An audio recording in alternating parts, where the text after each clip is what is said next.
safety.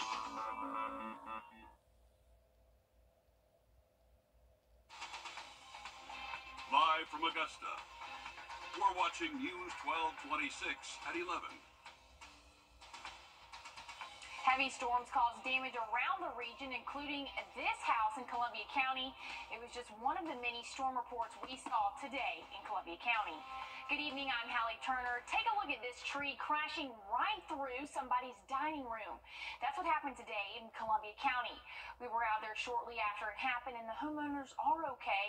There is not a first alert tomorrow, but Georgia Governor Brian Kemp has declared a state of emergency for all Georgia counties ahead of Tropical Storm Debbie. Emily?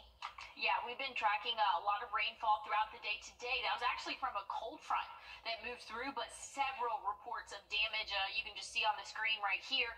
We have several reports of trees down on power lines, and then unfortunately that tree that went through a house there in Columbia County. So lots of damage this afternoon with those heavy showers and thunderstorms. A lot of flooding issues as well. Here's what we're looking at: rainfall totals throughout the day today. Close in Burke County, they were close to 4.5 inches, 2.5 inches up in Columbia County, and then places closer into South Carolina. They didn't see as much measurable rainfall, but still a lot of rainfall throughout the day today. Things are quieting down for the most part for our overnight hours, but if you look a little bit closer, we have a couple of pop-up showers, maybe a couple rumbles of thunder as you go throughout your overnight hours. Hopefully it doesn't wake anybody up out there, but rain chances are still here, and once we get into Monday, Tuesday, they're going to be pretty high. That's when we'll have Tropical Storm Debbie start to move in and bring impacts of those outer bands, again, going to impact us here in the CSRA. So tomorrow, we're going to have some onshore flow from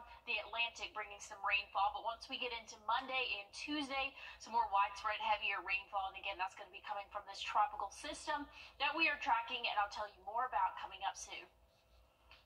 Elementary school students in Richmond and Columbia County return on Monday to school before the storms rolled in. Parents were able to get multiple back-to-school drives at places like Bethel AME Church and Greater Zion Baptist Church.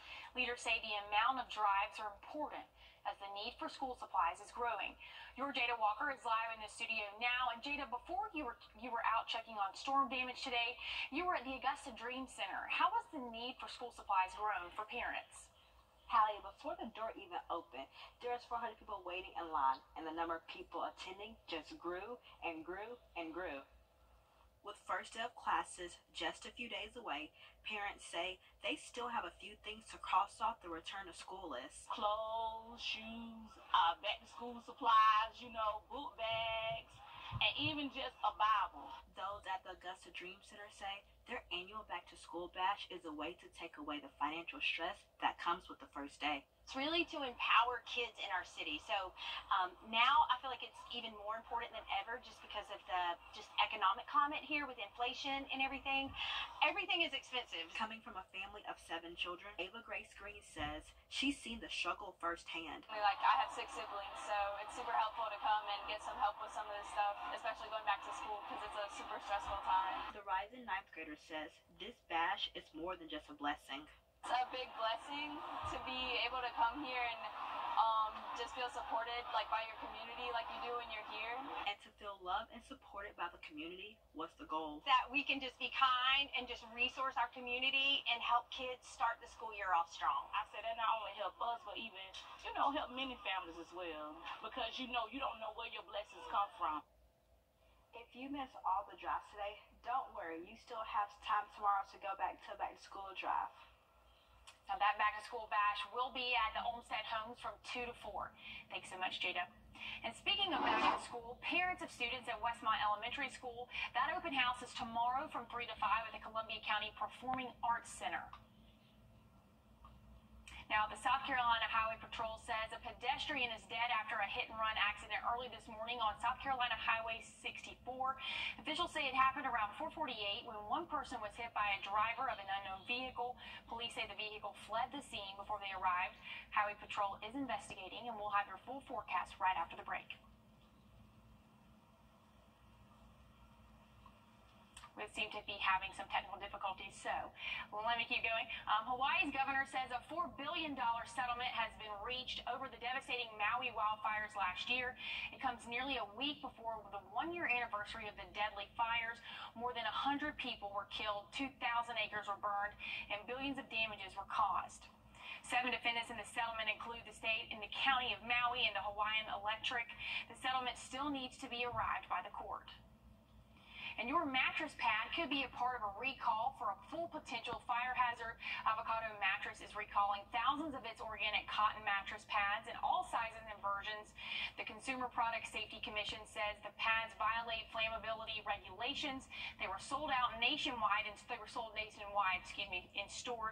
from online from 2019 to March of this year. And the South Carolina tax-free weekend ends roughly 24 hours from now. Eligible items can be purchased in stores or online without paying the state's 6% sales tax or any local taxes. We have a full list of which items are and aren't exempt right on our website at wrdw.com. And it was not a stormy day in Augusta, all stormy today. In fact, it was a celebratory day for Ziggy's Coffee. The Colorado-based chain opened its first store in Georgia over on Fury's Ferry Road. It serves treats for people and animals, offering coffee, food cups, or food, even pup cups. Customers that showed up were able to enjoy a free drink and enter a raffle. And the owner spoke about what they think makes Ziggy's different. We have 6 breakfast burritos. We have a bunch of pastries, breakfast sandwiches. Our drink menu's just, like I said, very extensive. We have a whole kids menu, which is exciting. Energy drinks. Yeah, we got it all. Everything for everyone. Now, the owner says they plan to be active in the community and they look forward to having more events. Well, we have higher flood chances as we go throughout the week as Debbie approaches our area. I'll have a full track on what you can expect with this tropical system and your 7-day forecast coming up. The company now owes $6 billion to the IRS back in taxes. In the U.S. tax court's latest ruling, the amount is from a dispute that started in 2015. Coke received a letter saying it owed $2.7 billion from the years of 2007 through 2009. They were accused of avoiding federal taxes by shifting its profits overseas. Coca-Cola plans to appeal the tax court's decision. I've been tracking Tropical Storm Debbie throughout the afternoon. I'll give you the latest update on the impacts to us here in the CSRA coming up after the break. Hot tub, hot tub, hot tub. The First Alert Team, named best in Georgia. Governor Kemp has declared a state of emergency starting on Monday, running through Thursday ahead of Tropical Storm Debbie. What are we expecting right here in our area, Emily? Well, I'm going to take a look at current conditions, what we're seeing right now. We're seeing a little bit of cloud cover, and that's continuing on from those storms that we saw earlier today. Thankfully, not seeing any thunderstorms as much as what we saw earlier. There's still a few pockets out there. 72 current temperature right now. Those winds calm as well. So love to see that as we go into the overnight hours. Definitely don't like the thunder waking you up outdoors. But here's what we're tracking.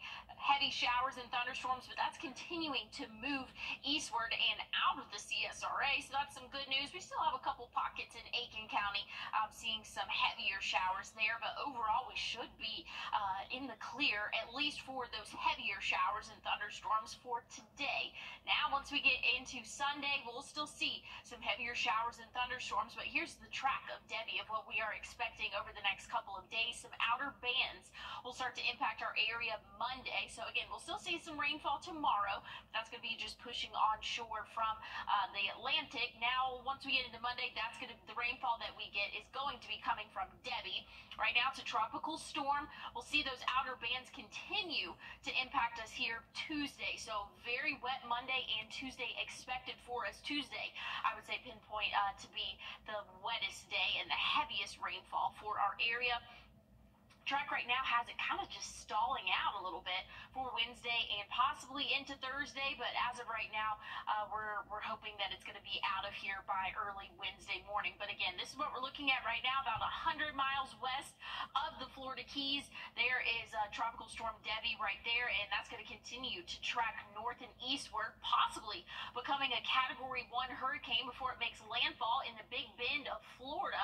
Tropical storm strength will continue across the southeastern part of Georgia, and then actually has it moving back out into the Atlantic late Tuesday into early Wednesday, so that will kind of get it out of our hair a little bit. Granted, we are on the left-hand side of this storm, so that's some good news for us. You never want to be in the front right quadrant of these storms, so good news is we're on the weaker side of it, but we are going to see a lot of rainfall. Rainfall going to start as early as tomorrow. Again, that's not going to be from Debbie, but moving in around the afternoon and dinner time, staying clear overnight. Once we get into Monday, though, that's when we can start to see some of those outer bands start to impact our area, bringing some heavy rainfall to us at times. Then that will continue for your Tuesday as well. Excuse me there. We're seeing a first alert issued for Monday and Tuesday again for these heavy rainfall impacts to us here, especially in those flood-prone areas. Definitely need to make sure that you are staying weather aware as we go throughout the start of our week. I know a lot of kids are starting school this upcoming week, just something that we definitely need to keep a close eye on. But once we get into the end of the week and the start of the weekend, we'll get a little bit closer to average, which is 94 for this time of year, and partly to mostly cloudy skies, maybe a few showers for your weekend. Defense Secretary Lloyd Austin has rejected First Alert Radar, powered by Jim Hudson Automotive Group. On your sideline. And the high school football countdown is on, and you can't help but think back to some of those fall scaries. We know there were some seasons that really didn't go as planned last year. North Augusta felt that, and they've been working every day since. They're older this season. Most of them are returners. They have a new offensive line, which can hopefully create some separation, help build opportunities for guys on the outside. That's what summer has been about for the Jackets, creating space for success, and timing is everything. The hurt still remains from that region championship loss against Midland Valley, but the summer months is where they regroup, and they feel that they have. We have a lot of skilled guys coming back offensively and defensively, so we want to see those guys continue to grow, continue to be leaders. That's the biggest thing for us. Is be a leader each and every day. Bring great effort, play with a great attitude each game. We lost some games. We felt like we had a chance to win. That's the game of football, though. You get chances to make plays, and in the games you got to make them. I don't know what says that you're up for a challenge, and more so than taking on Thompson for game 1, but that's what they have scheduled. The Jackets are going to the Brickyard on August 23rd. We'll keep things in South Carolina, though. Cade Klubnik returns this season. He completed 63% of his passes for over 2,800 yards, and he threw 9 interceptions, though. And while he needed time to mature in the pocket, his options were also limited. That's not the case this year. Turner and Williams are healthy again, as is the rest of the room. They've also added some promising young faces and big returners like Tyler Brown. Coach Sweeney expects to have plenty of guys to choose from. We got 10 dudes. We got 10 guys, and we got 6 guys coming out of spring that are really day one competing to start, and 5 of them have started. When's the last time we had that? We got 5 guys that have started for us, and so we're really, and Tyler and Antonio and Cole and Adam and Stellato. Those 5 guys have started, and Wesco came out of the spring right there in that group. So we got a deep room of reserves as well. So it's going to be a lot of competition.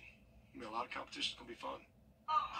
They really haven't had a normal, healthy string of wide receivers since the days of Trevor Lawrence back in 2020. So it'll be interesting to see how they shape up this fall. Here's a quick recap of today's events. USA has 61 medals so far and is second behind China in golds. Katie Ledecky and Simone Biles both made history. Biles earned her 7th Olympic gold medal. Ledecky secured gold number 9. She now joins Michael Phelps as the only swimmer to win the same event at 4 straight games.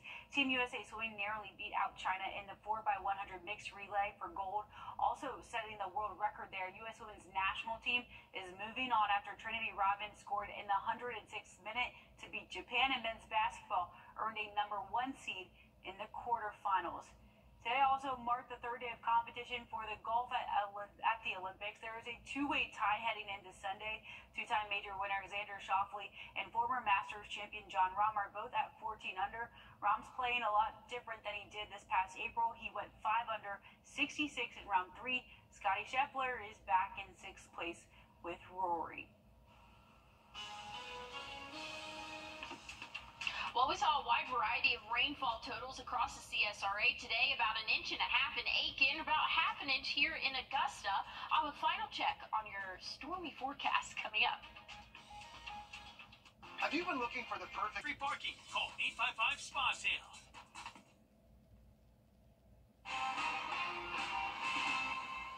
Two Georgia National Guard soldiers died Wednesday in Iraq in what the U.S. Army says were non-combat related deaths.